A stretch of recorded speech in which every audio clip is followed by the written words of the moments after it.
Welcome to the All Central Podcast. I'm your host, Pastor Larry Kirk. I am joined today by the great theologian of our time. The great today. The great theologian. The great theologian of our time. Can I just be called Jonathan the Great? We can do that. Thank you. Yeah, the Brit from Baltimore, Jonathan Prothero. Thank you. Welcome, man. Thanks for joining in. We're going to talk about all things Philippians. We've been through this series for the last 5-6 weeks now, I think. Yeah, since August. Yeah, 5 solid weeks, and we've really scratched the surface. I mean, we could probably do another month of this, but probably for the sake of the audience and the church, they're probably like, okay, we're done with Philippians. Move on. That's the thing. You can spend a year in this stuff. Yeah. And, I started Matthew in my small group, and a year later, I've gotten to Matthew 10. Oh my gosh. I think they're like, we're done with Matthew. We know everything there is to know about this guy. You know what, Matthew? Thanks, Matthew, for all your input on this and how Jesus lived, but we're done with it. It's just, you know what it's like. It's a thought that leads to another thought that leads to another one. Sure. You're off in the weeds and the rabbit trails, and before you know it, there's a whole warren that you're exploring before you've even started. It's so true. It's so true. This is a big week for you and your wife. It is. Yeah. It's a big week. Yeah. So we did the shotgun COVID wedding. Yeah. So that was a year ago, a little over a year ago, 31st of July. See, I knew the date. That's the camera. I knew that date. Good job. I hope I got that right. Me too. By the way. But no family could come. No one could visit. And, I get the vows is what it's about, but really it's about the friends and celebration. Yeah. And so we felt like we missed out a bit on that bit. So wedding take number 2. This is the more expensive one. Yeah. The more stressful one. Well, I mean, look, all the pomp and circumstance of the first, you got that out of the way. Now you're doing life together, and now it's just a celebration though. But I understand there's a lot to it. It's, and weddings are hard, but international weddings and Airbnbs for everybody, and sorting out Esters and different visas from different countries, and, driver's licenses and cars and pickups. And and that's before we even started the wedding stuff. It's just crazy. My house, man. This week, a man asked me to print something. So, and it was going to be on cardstock. Actually, you walked in, didn't you? I was trying. I did. Well, I suggested, hey, a little thicker cardstock. So I'm printing something off, and we looked at it. Okay, I'll print it on cardstock. And so I had some cardstock, and you open up the drawer in the printer, but of course there's 3 drawers in any printer. So I don't know which one to put it in. So I try one and print, and it's still the thin paper. I try another one, and it's still the thin paper. So I'm like, okay, I'll just put it in every drawer. And then I'm printing it, and it's still the thin paper. Oh, man. And I'm like, well, maybe it keeps it inside the printer. Yeah. Like maybe there's a few, so I'll print 10 copies, and it's just all thin paper.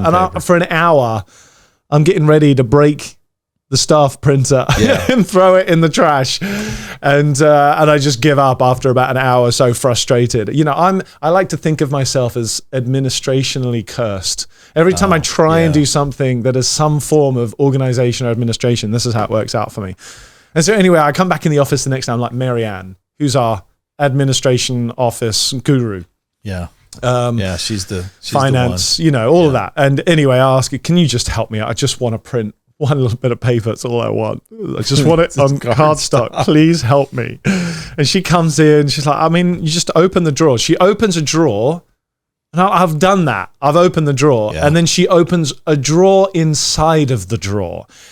Some engineer thought, I'm going to hide another drawer in here, and this is where all the real paper is going to be. All these other 3 fake drawers, that's just to annoy somebody one day. That's for the not administrative person. So Toshiba, engineer of the printer, circa 1995 or whenever that's from. Yes, I have a bone to pick with you, and of course she does it in like 5 seconds. So of course. That's just wedding week, It's just you're just trying to knock out tasks, but it's all good fun. We're there. We're getting there. Yeah, you're getting there. Just about. Deep breaths. Well, yeah. It's like the scripture in Philippians that we read. Sometime during this series, we talked about just being content. Just throw that one on me. That's not good. That you're not content. I was right not now, content. right? There was no peace in my heart. No, not at all. Because I walked in on the middle of your frustration. I'm just banging my head against the wall. Like, God, you're testing me. In every area of patience right now. I just feel like technology should work. Anyway, I could ramble on about this for 2 hours. Don't get me started now. But yeah, we're going full on tech mode here. Yeah. Instead of Philippians, but yeah. Imagine this. Imagine an invention. I think this would be the greatest $1 million invention ever. A printer that worked. Yeah, just a printer that worked. A printer that printed what you wanted. Every single time. I think printer with endless ink would be the most incredible. It's where they crush you. That's where they crush you. When you go out and buy the colors and stuff, it's like that was more than I paid for the printer. Well, it's funny. I read a book about this recently, and it's one of the discoveries of, you know what? They used to sell printers very expensive, and they used to sell ink cheap until they realized it's the ink they have to keep purchasing. Yeah. So printers are cheaper than ink. Yeah. Because you think you're getting a good deal, but you're not. You think you're going to, that's a cheap printer. Yeah. Well, wait till you have to buy the ink, and all of a sudden the cost is double. Exactly. And so they that's where they get you, is because they realize that it's not so much the vehicle, it's what you have to keep putting into the vehicle to make it run. That's right. This is a very clever business model, but that's where they get you. Very clever. Extortion, actually. Yeah. Venture capitalism. Yeah. Yeah.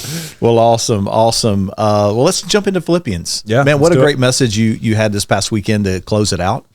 When it came to conflict and and just how to navigate through some of that, when it comes to you're working this out with someone else and not holding a grudge. And so I think there's a lot of people that hold on to things, man. I mean, I have to say, for myself personally, I let things go pretty well. It's very few and far between that I hold on to something. Right.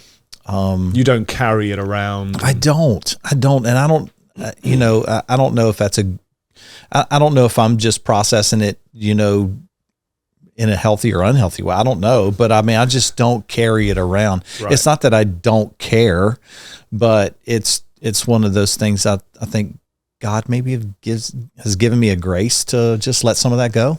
Yeah. Well, I think when there's peace on the inside, very little offends and hits you. Yeah. If you're full of, like in James, I talked about why do you quarrel so much? It's because of your selfish ambition. Yeah. And then Proverbs 13, it's your pride. Pride, yeah. And so and I highlighted those two things. And so when you live with pride and selfish ambition in your heart, I think you're just more susceptible to being offended all the time. But the converse is equally true, that if you have a peace inside of yourself that Paul is talking about here, you just don't walk around with it as much. But of course, we all still have those moments where people say the wrong thing, they do the wrong thing, and it doesn't mean I don't get either upset or angry in the moment. Yeah. It's just I don't carry it long term. You don't carry it long term, and that comes with maturity, and I'm sure a bit of time and learning, what to get upset about and what not to get upset about. And you'll find that in your marriage. Thanks. Therefore, Jeff looked at me and he gave you some great sage advice. He said, just in your marriage, the best advice I could give you is don't sweat the small thing. Yeah. And just remember, everything's the small thing. Yeah, that's right. And remember, everything is a small thing. It's just underwear. It's just the dishes. Yeah. It's just the garbage. You're just 5 minutes late. Don't make a mountain out of a molehill out of everything. But I think when we don't have peace, those things agitate us way more, and so we live with more conflict, and then we never resolve even the small things inside of ourselves or with people, and it how it is. It just escalates. Yeah, what would you say to someone right now that's listening to this that just has a tendency just to hold on to things like that? Are you saying, so essentially what are you saying? Are you saying that they don't have like the real peace in their heart when they're holding on to things, or is it just is it a microcosm of something that's already there, or do they have a tendency just to hold on to stuff and grudges and then act out, accordingly? Yeah. Yeah, well, you would honestly probably be able to answer this question better than I would. But yeah, I think it's hard to speak for me to say what's inside of people.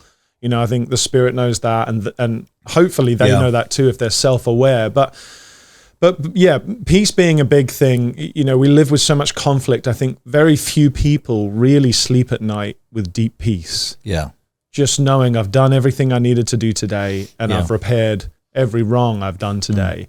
And for God, it's so important that we get this relational aspect right, because we live in a culture of individualism. Yeah.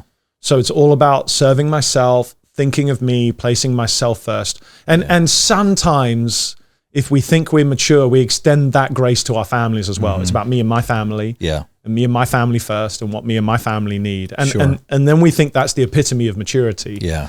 But for Jesus, it's way broader than that. It's living in right relationship with everybody that we possibly can. Yeah. Reconciliation takes two people. Yeah. But you can live with the peace inside of yourself, knowing that you did everything you could to bring that together. I don't know if that was a bit of a circuitous way of sort of getting around to your question. No. You started to talk about individualism. Let's go there, because that's it's interesting that at certain levels, when they did that study. I think we did in one of the messages I had on Philippians, they did the study on individualism and how the elevation of self creates all kinds of different things: angst, anxiety, suicides through the roof, all of that stuff. So because such a focus on themselves, right? And you talked about a little bit this weekend, and because one part of that study was, hey, people have a problem with even taking constructive criticism, at all, like any kind of feedback, no feedback, we're not in a feedback culture. Nobody wants to get feedback. I enjoy feedback. I think it's healthy. I think it helps us grow. I think even if it's wrong feedback, there's still probably some element of truth to what the person's saying or whatever, but when it comes to feedback, and criticism or those kinds of things, I've always looked at it that's going to help me mature. It's going to help me grow. But we're in a culture that doesn't like any of that. Yeah, it's a resistant to that. Well, I'm right, you're wrong, and it's that unilateral listening moment where you're talking to me, but all I'm getting is ammo so I can come back at you. Because my position is right and yours is wrong. So I'm not even listening to you, really. I'm really not even taking in consideration what you're saying, and maybe trying to empathize with what you're communicating to me. I'm not thinking that at all. As a matter of fact, I'm already gathering information so I can fire back at you. Yeah. And it's usually one line, like you just spoke to me for 30 seconds, right? Or a minute or whatever it was, like just now. And usually in a conversation, someone will pick up on a line early. And like you say, they're just thinking about how do I respond to that thing? And they've missed out on the other 40 seconds of content that you've given me. And you're right, we build cases up in our mind all the time with people. And I find myself doing that, not in a conflict situation, but just in a conversation sometimes, where I'm not really listening to the whole thing. Yeah. But I'm taking bits and pieces out, and trying to formulate something to share back or talk with the person. But I'm talking in the context of just conflict and that kind of resolve. And yeah, absolutely. And there's lots of studies that have shown that listening actually requires more effort than talking, like active listening. So students are more tired than the teacher if they've been actively listening. That's why you said we have two of these and one of these. And what I'm doing, if you're listening to this, I'm pointing to two ears and one mouth. Two ears, one mouth. The ratio is 2 to 1. Yeah. And that's a God design thing. Yeah. That's the image of God. That's the image of Christ. Whenever God meets somebody Jesus meets somebody who's hurting, he says, what do you want me to do for you? Like he wants them to articulate it. And he wants to listen. He doesn't just want to tell them what he thinks they need, even though he knows exactly what they need. And so, there's a reciprocal. Reciprocity. That was the word. Oh, reciprocity. Yeah. That happens. It's a two-way conversation. But so often it's not a two-way conversation. It's two one-way streets. Ooh. You know what I mean? Yeah. Yeah. And so rather than having this roundabout and sort of discussing, it's just two one-way streets firing at each other. And of course, technology builds on top of that. Interfacing. Because what do? You just read a snippet, and then I'm ready to fire back with my snippet, and then I read a snippet, and I'm ready to fire back, which is very different from how a dialogue functions in Flesh and Blood. Yeah, where you're listening to tonality, listening to intonation, you're reading body language, you're feeling the environment, the spirit, all of that. When you're just reading that over a text, you infer all of that. But in a real conversation, you're now having to manage and deal with all these. And if you're not really listening, you'll miss most of what's being said, I think. Yeah, no, that's good. That's good. And I think that's the, again, how do we, I think Paul, addresses some of that, right? He talks about how to, he says, do nothing out of selfish ambition or vain conceit. Yeah. But then he says this word, but in humility. Yeah. Which is a key ingredient. Yeah. No one wants to swallow the pill of humility. Nobody wants humility. Nobody wants to. I think sometimes when people hear the word humility, they think of someone weak. Yeah. You know what I'm saying? Or somebody being humiliated. Humiliated. I think that's often what they think of. Embarrassment or lowly positions. Yeah. But humility takes unbelievable strength, doesn't it? It does. You have to be, like peace, like love, these aren't weak words. You have to be incredibly bold and courageous to do any of those things. To hope, it's a strong, you have to be strong to uphold hope. And so it requires strength, all of those things. It's certainly not weakness. No, not at all. In humility, consider others better than yourself. Mm-hmm. And I find it fascinating that How do you do with that? Who, me? Yeah. do you walk into a room and assume that you're the smartest one in there? No, I don't. I feel like at a table, like the Bible says, even a fool is counted wise when he keeps his mouth shut. Right. Yeah. I learned that a long time ago. Yeah. Because when you do go in, you're just trying to establish yourself, that kind of thing, and you do it, and felt like the dumbest person in the room. It's like crickets, like you just inserted yourself in a conversation that you didn't belong in. Right. That I've just learned that over the years. Don't do that. Don't do try. Because, people try and impress, don't they? Yeah, because they could turn and say, "Well, who are you? Right. What's your credentials? What do you? You know what I'm saying? I mean, if they got mean about it, but it's one of those things where you just don't want to be that person in that room. Yeah. That they're asking, well, where did this guy come from? What'd you just say?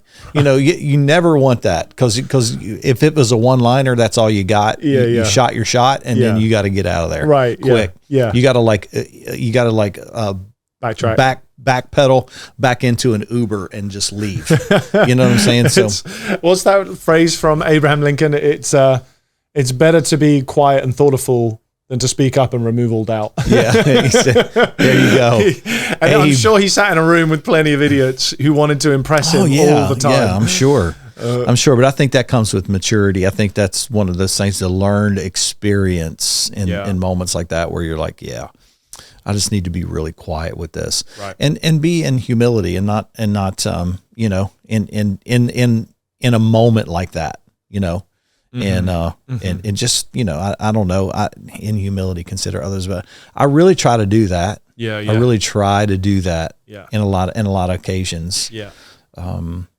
Just to consider others better than myself. Yeah. It would be interesting to pick up. That's a great question though. Yeah. Sorry. It's good.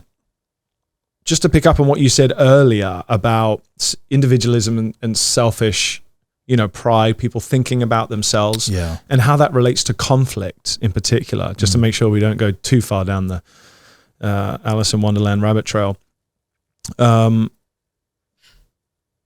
when we're talking about conflict and we're talking about selfish ambition, Paul says something here that I think is brilliant, right at the end of Philippians, what does he want to leave them with? What's this final sort of exhortation? And he says, finally, brothers and sisters, whatever is true, whatever is noble, whatever is right, whatever is pure, whatever is lovely, whatever is admirable, excellent, praiseworthy.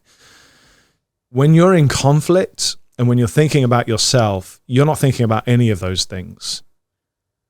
So if you're having an argument with your spouse, or if you're having deep conflict with your child, the last thing that you're meditating on is all the excellent, praiseworthy, lovely, admirable, and pure things. Your focus is on how can I be right? How can I get them back? Where's the justice here? And all of those questions are about the ego and the self. And so when it comes to dealing with conflict, I think Paul helps us, and he says, look, you got to reframe and begin to think differently. It's just, it comes back to the same principles, doesn't it, of renew your mind. It does. All the time. And that's I don't know how you find that. I find that almost impossible in moments of conflict to sit here and meditate on those It's exhausting. Things. It's exhausting. I mean, I say that because it's a constant thing. Yeah. It's, you really have to train your mind to go there. That when you face a conflict, when you face a situation, you're faced with, I have to go there and think on these things. Right. Think on what is good, what is pure, what is like, I have to go there. And I just have to totally just throw my brainwaves in another direction because that's not where they're headed. It's not where we naturally drift to. No, and I think, and it's not that we're bad people. I'm not saying this because we're bad people. Yeah, I got it. It's natural for us to do that. Yeah. There's something in all of us that desires self-preservation. I want to preserve myself. Right. There's just something in us, that wants to live. And that's why Paul, always referenced, well, for me to live is Christ, but to die is gain. Right. There's just something about a death to the self that needs to be really an everyday occurrence for me. I'm not talking about you. I'm just talking about me. No, I got you. Yeah. Well, I think you're talking about everybody in the experience, the human condition that we all face. And Paul is, he's dealing with so much selfishness in Philippians, which is great. I actually have a theory when it comes to Philippians, because Paul could potentially die here. He recognizes that. He recognizes it. Yes, he does. Very early on. Look, for me, to die is gain. I'll take it. Yeah. But if I'm with you, I know it's for your benefit. Yeah. But he's very acutely aware the fact that, he's trusting God, but the powers that be, are accusing him of something that he has done. Yeah. Which is to declare Jesus as Lord, not Caesar as Lord. That's right. So he can't lie, there's no false in what they're saying. No. And so the accusation stands, as it were, and Paul can't, with a good conscience say, well, that's not true, because it's blatantly true. And so, but I do kind of wonder, my theory is this, that Paul, I wonder if the churches are already talking, whispering, and thinking about, well, who takes over? Who's Paul's right-hand man? Who's positioning themselves, in positions of power? Kind of like the disciples did. And it doesn't change, does it, from disciple generation to another generation? And I can't help but think that Paul is trying to deal with this selfish ambition aspect in case he passes on that, like, guys, that's right. This position, isn't even one that you should desire in the sense that James says, not all of you should desire to be teachers because you'll be judged more harshly than anybody else. Yeah. With this comes way more responsibility. But I can't help but feeling like he's dealing with insecurities and selfish ambition that resides potentially within leadership in a lot of these churches. Yeah, well, remember in chapter 1, he talked about how some preach out of envy and rivalry and all of that, so to what you're saying, it goes along with that thought. Yeah, if you have that in mind and you read through Philippians again, it makes sense, a lot of what he's talking about. It does. Because we all have that inside of us, and it always inevitably leads to conflict. Yeah, and conflict inevitably leads to us pathologizing people. Like, we're immutable, I'm unchangeable, I'm perfect, and there's something pathologically wrong with you. You're the one with the issue, and so you've got to deal with it. Yeah, which is the opposite to what you said. we begin to elevate ourselves higher Elevate than ourselves others. higher. Yeah. That's exactly how it works. And Paul, really, it's so funny because we're not far off of just human nature in general. I mean, he deals with this. How much more are we dealing with it today?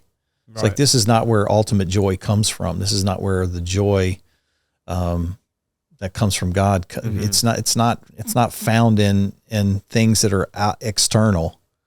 We'll talk about that because you had a couple weeks talking very specifically about joy. Yeah. So what's been your revelation when reading Philippians? Where does joy come from? Well, it's not in my finances. It's not how, the funny thing is, it's not even how your kids are doing. Like, you'd think that would bring, like, there is a sense of like relief when your kids are doing well, when they're older. And it's not even that. That's not where true joy comes from. It's because all of that can change in a moment. Right. A bad decision that they make, a financial disaster that could happen, or your house could burn down. A tree could fall on your cars. Cars plural. Oh gosh, let's not go there. Poor guy. I mean, it's just those are the things. But that's out of that message, out of that tree falling incident came. I read Philippians. I'm like, oh, that was me. Right. That brought no joy in my life. Right. Like, I love my truck, and that tree was laying on my truck. So what, that brought a lot of unhappy moments there, and just a pain and just getting through all of it. But all of that, all those things that I found in that is still all outward circumstances that can change in a moment. That's the thing. All dependent on a circumstance. All dependent on is it going to be a sunny day or a rainy day? Right. It's going to depend on my happiness. Right. And that is nowhere to live for anyone. And I think most people live there. Yeah. So can you say it this way? They put their joy is dependent on things they can't control. That is exactly right. There's nothing I could not control that tree falling on my truck. Yeah. I can't control a dump truck blowing a tire, going across, crushing 5 other cars before it gets to my wife's car and hits her car. Thank God she wasn't in it, but hits her car. I couldn't control that. Right. I can't control that. And so uncontrollable. And so it's fair to say that when most people are experiencing frustration, rather than letting go of placing their hope and happiness in things they can't control, they attempt to control everying. So now I'm going to control my kids' lives. Well, yeah, this is exactly what I found out about myself. Controls. And I'm controlling. Okay. Yeah. Wow. You said it here first. I did. How was that realization? Painful. Yeah. Painful. There's certain things that I like to control. Then there's certain things I don't really care to control. But just aspects of your life that you're trying to control. You're trying to control your happiness. You're trying to control satisfaction. All of those things around you, and they're all outward things. And I can't control those things. And so for me, it was really another revelation of trust, a layer of trust toward God with all of that stuff. I'm just going to trust you with it. I'm not going to try to control it. I'm not going to try to manipulate it. I'm just going to trust you with it. I'm hands off, God, of this, whatever it is, I'm not going to be controlled if a tree falls on my house. Like, I can't do anything about that, right? Maybe I should have trimmed the tree up, but if it does, it falls on I just can't base my outward life and happiness on something that's out there that I can't control anymore. Right. I can't do it. And that's exhausting. I think it's exhausting for a lot of people. Yeah. I honestly think most people live this way. Again, I don't mean that to talk condescendingly. I'm talking about myself. Sure. Yeah. Most people place their happiness in external things. Is another way of saying it. So what had to change for you then? What had to change in your psychology, your mindset?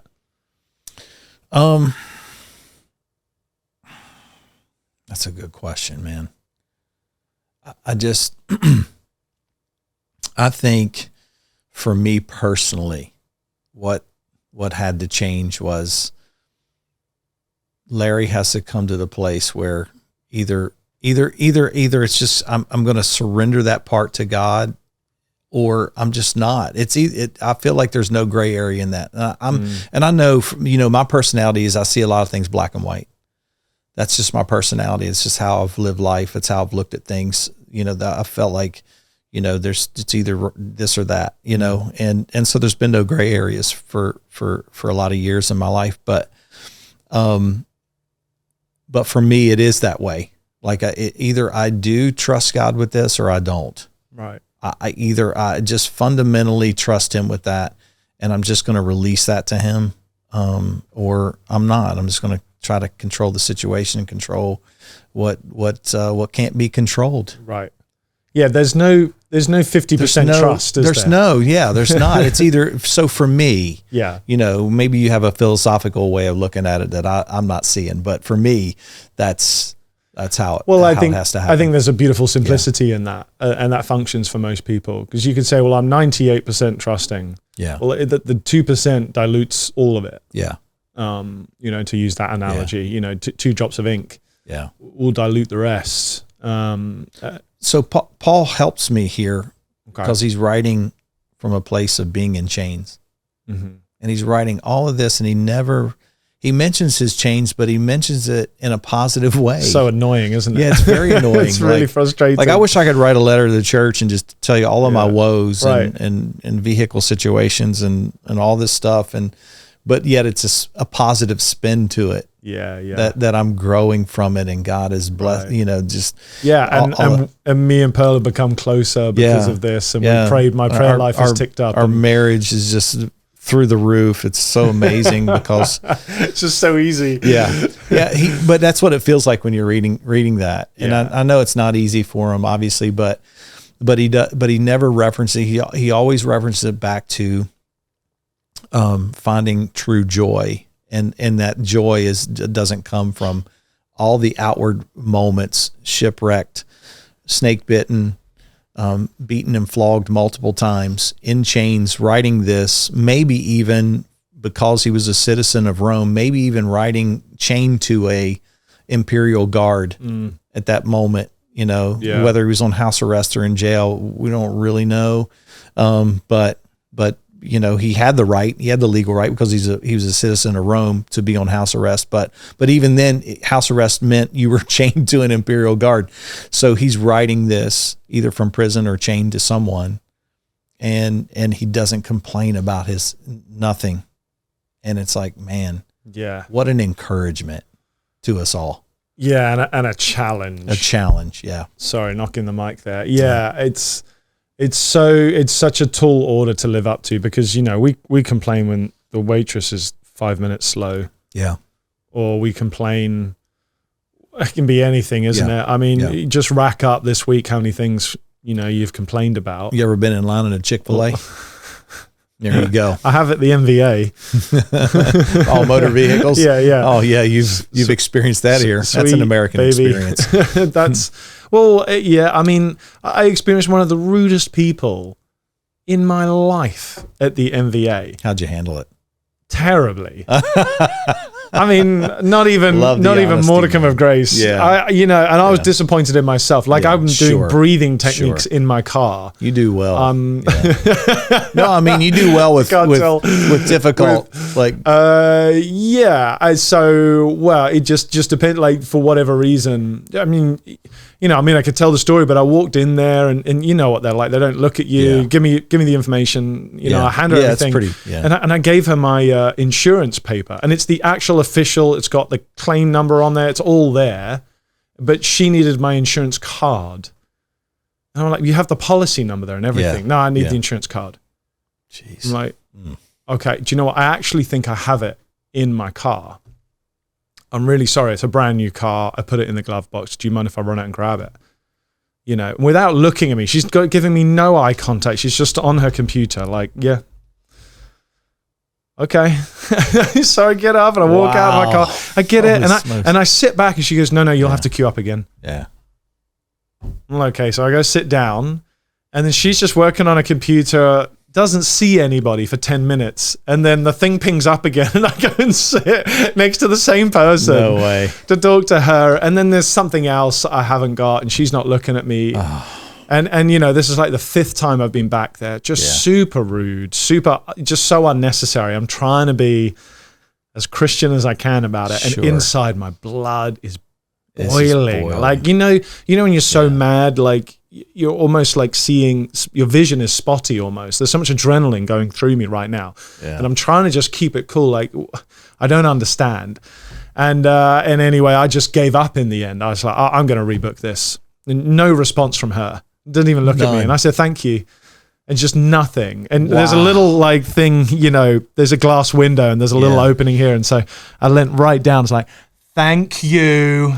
And nothing. Like, just like I was an absolute, like I didn't exist. You are subhuman and you do not deserve my eye contact or my time. Wow. So, I mean, it is what it is. Who knows? Maybe she was having a bad day. But at the time, you don't think about that. You don't care about that. No. What about me and my pride? And you know, you're meant to give me attention. And so all of that is the ego. Needless to say, they got one star, Google. Yeah. Half a star. You know, but a half a star.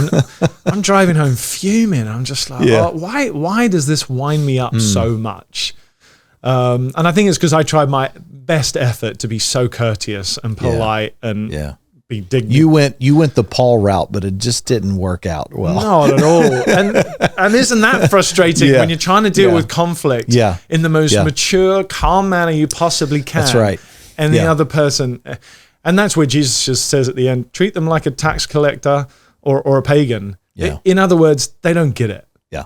So you just have to have that understanding. Mm-hmm. It doesn't mean treat them like dirt. No. Jesus never treated a tax collector like dirt or a pagan. He was so gracious. No, he had a disciple for a tax collector. Exactly. In fact, he brought them closer.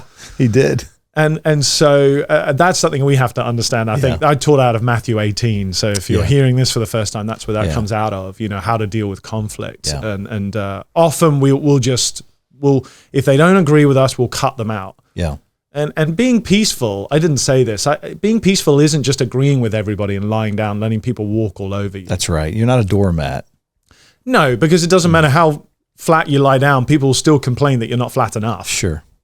You know, excuse me, you're not a flat mat for me to walk all over. Get a little lower. People still complain. Yeah. You know, that's not what peace is. Yeah. I'm not totally dead yet. Right. You know what I'm saying? Yeah. Yeah, exactly. So that was my story. I forget what led into that. No.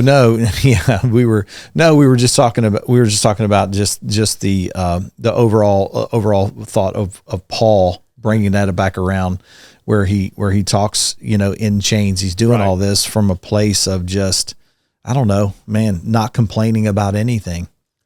And it is the greatest example of humility. It's the greatest example of understanding who you are in Christ, understanding the surroundings, understanding who he's challenging and talking to. And he's in there, he says, listen, I'm sending you Timothy because I have no one else like him. Right. Who looks out for the interest of Christ. Right. And it's like, I didn't know if that was like a backhanded slap. It sounds like it, doesn't it? Because you know, Odious and Sintaki have been working with him in the ministry. So it's not like they're two random people who you spend a month with. They've been functioning with him in ministry. And it's That's kind of like a, hey guys. Like, hey, Timothy's the guy. Right. Like he's the only one that I can trust. Yeah. He's imitated me. And now I need you to imitate him as he's imitated me as I imitate Christ. It's definitely a backhanded slap. Yeah, a little bit, one of those kick. Moments. And I think it's just, you know, when you go to your motor vehicles moment, when I go to whatever moment it is in my life, and I'll have them, I've had them, I'll still have them. It's, you know, just referencing and going back to this particular book of the Bible really helps me put things in perspective that, you know, a lot of my problems that I have are first world problems and I'm not in chains for Jesus. I'm not in chains to, you know, I'm not getting thrown in jail, beaten, flogged, all those things for the gospel. Right.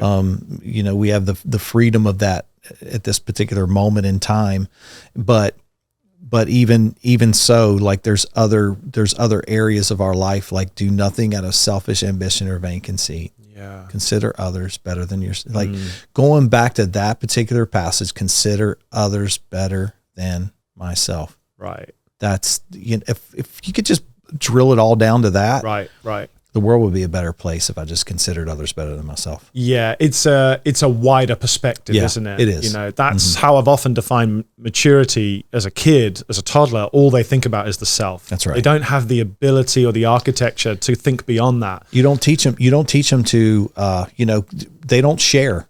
Yeah, they don't want to share. They It's don't my want to share. toy. It's my toy. Like, it's built in them. And that has to be learned. Right. Paul says, I've learned to be content whether I boast or abound. Mm-hmm.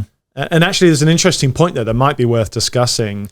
Another little rabbit trail. I've learned being the key thing, but whether I abased or in other words, whether I have nothing, whether I'm in chains, or whether I have lots of money. Yeah.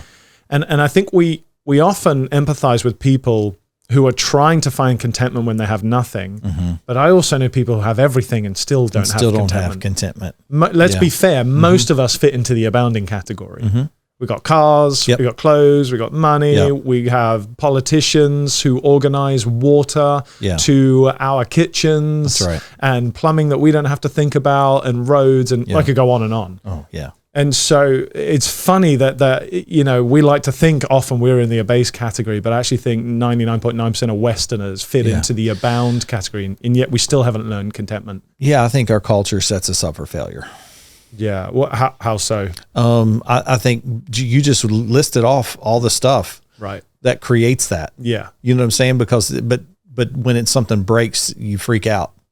You know what I'm saying? Like my pipes broke, or the toilet's not flushing now. Oh my gosh. Now I got to take an hour out of my day. I got to go to Home Depot. I got to buy the part, and I got to come back. I got to put it in, or I got to call a plumber. I got to, you hear the complaining, like we all do. And it's like, dude, that is first world problems. Right.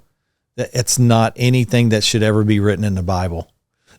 You know what I'm saying? Can you imagine if half your complaints were written in the Bible? In the Bible? Yeah. So embarrassing. Can you imagine that? And I mean, it would be embarrassing. It's terribly embarrassing.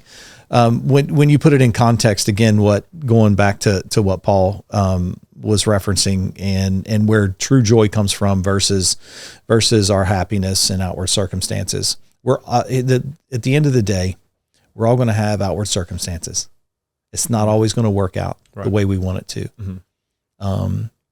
Our job is never going to work out maybe the way we want it to.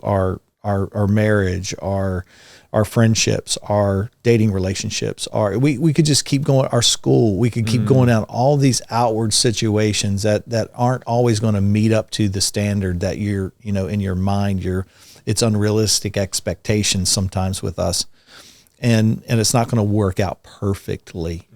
Jonathan's not going to ride in on a white stallion and pick up Amanda from work, and it's just never. That may never happen. It will never happen. It will never happen. He said it will never happen. But you know what I'm saying? We have these thoughts of what true happiness and joy would be, but most of the time it's outward things. And we feel entitled to it. Yeah. So like that list of complaints with the plumbing and all of that. Well, I'm entitled not to have to think about these things. Is usually the thought pattern that's going on beneath the surface. Yeah. You talked a lot about entitlement. Yeah. Over the last couple of weeks, it's a generation, Gen Z and millennials that have been defined by that one word. Yeah. That I'm entitled to my joy. I'm entitled to my happiness. Entitled to whatever lifestyle I want to live. Choosing my gender, I'm entitled to it. Like everything is my title. That's again, circling back to the individual. Me, myself, and I. Yeah, and when we elevate self, it pushes. It's not that God leaves the moment; it's we push him out. Right. Totally. It's just totally. There's no space for him. None, because it's all about me. Yeah, I'm in the center. Yeah, it's a great book, and definitely hope that, if you haven't got into Philippians, that you just sit there. It's a short book. You can read it in an hour, maybe less. Maybe less, 4 chapters. Yeah. I'd read it a couple times. I mean, because it's just deep. it's got so much stuff in there for us. And again, I hope that today was enjoyable for you, and we're going to celebrate this week, man, your wedding, and it's going to be fun. I'm going to be on that dance floor. Yeah, man, cutting the rug. Cutting the rug. He's going to be cutting the rug, man. I'm pulling out all the moves. Oh, man, I can't wait to see it. It's going to be a good time. I can't wait to see it, yeah.